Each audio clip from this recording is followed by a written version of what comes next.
Es war schon mal eine arme, alte Frau. Die war ganz allein auf der Welt.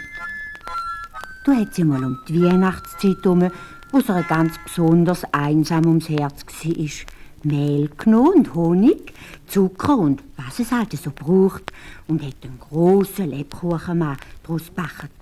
Sie hat ihm Augen gemacht aus geschälten Mandeln und eine Nase aus einer grossen Haselnuss. Es war eine dicke Nase, aber einweg herzig. Überhaupt ist es ein schöner Lebkuchen geworden. Und auf den Kopf hat er so ein Krönchen bekommen aus Goldpapier. Und dann hat ihn die alte Frau ganz lieb angeschaut und gesagt: «So, jetzt bist du aber ein herziger Kerl, ein richtig schnusiges Prinzli.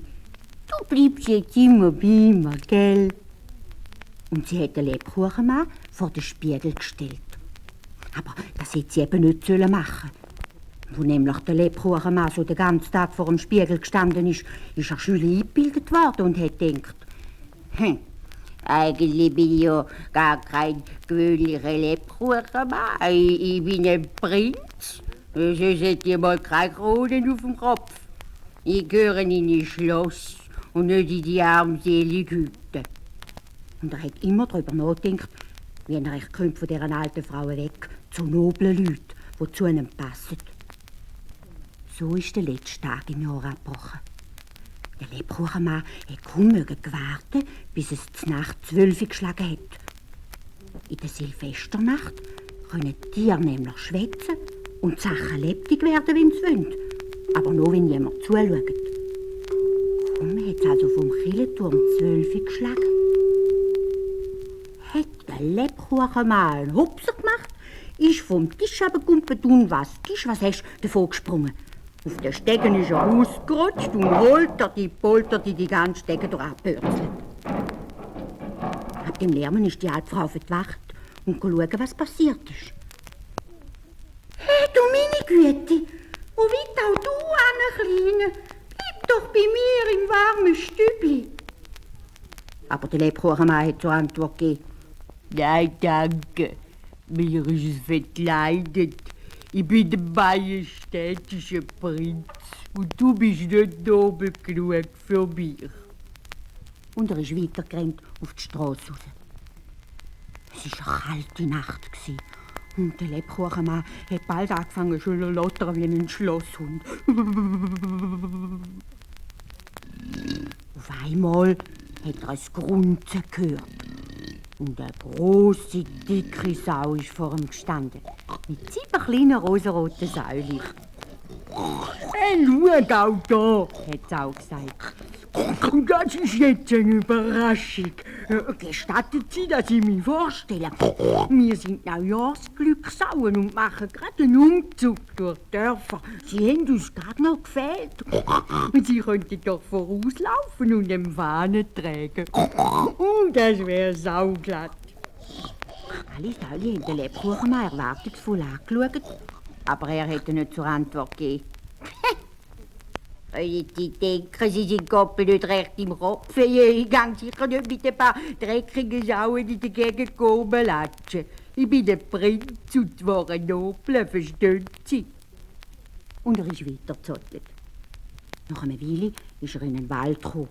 Und dort ist ihm der Fuchs begegnet. Er hat schon seit ein paar Tagen nichts mehr zu fressen gehabt. Ein Has wäre ihm zwar lieber gewesen, aber er hat gedacht, gescheiter so einen Kuchenmann zu gucken als gar nichts. Und darum hat er ganz scheinheilig gesagt: «Ja, grüezi, mein Herr. Kommen Sie doch ein bisschen näher, dass ich Ihnen ein gutes neues Jahr wünsche.» Aber der Lebkuchenmann gibt zur Antwort: «Nein, ich will nichts von Ihnen wissen. Ich bin der Prinz von einem hochwohlöblichen Geblüt und suche ein Schloss für mich, um drinnen wohnen, wie sich's geziemt. Sie sind keine Gesellschaft für mich.» Der Fuchs hat sich verneigt und hat gesagt: «Ja, aber selbstverständlich, Majestät. Ich habe sofort gemerkt, dass ich nicht würdig bin für Ihre hochwohlnäsige Gesellschaft. Aber vielleicht könnte ich Ihnen ein bisschen behilflich sein. Ich weiss, da in der Nähe ein Schloss, Und dort wartet sie schon lange auf den Prinz. Ja, die nimmt sie sicher mit Freuden auf, auch wenn sie bloß aus Gugelhopf sind. Hey, Sie gehen Sie bitte etwa nicht aus Gugelhopf, hä? Ich bin aus Lebkuchenteig. Ja, das ist doch gleich. Teig ist Teig und Prinz ist Prinz. Und darum begleite ich Sie jetzt zum Schloss.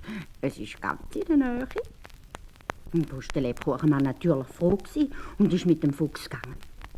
Als sie zum Fluss gekommen sind, hat der Fuchs übergezeigt und gesagt: Dort hinten liegt das Schloss, Majestät, springen Sie auf meinen Rücken, dass ich Sie überbringen kann.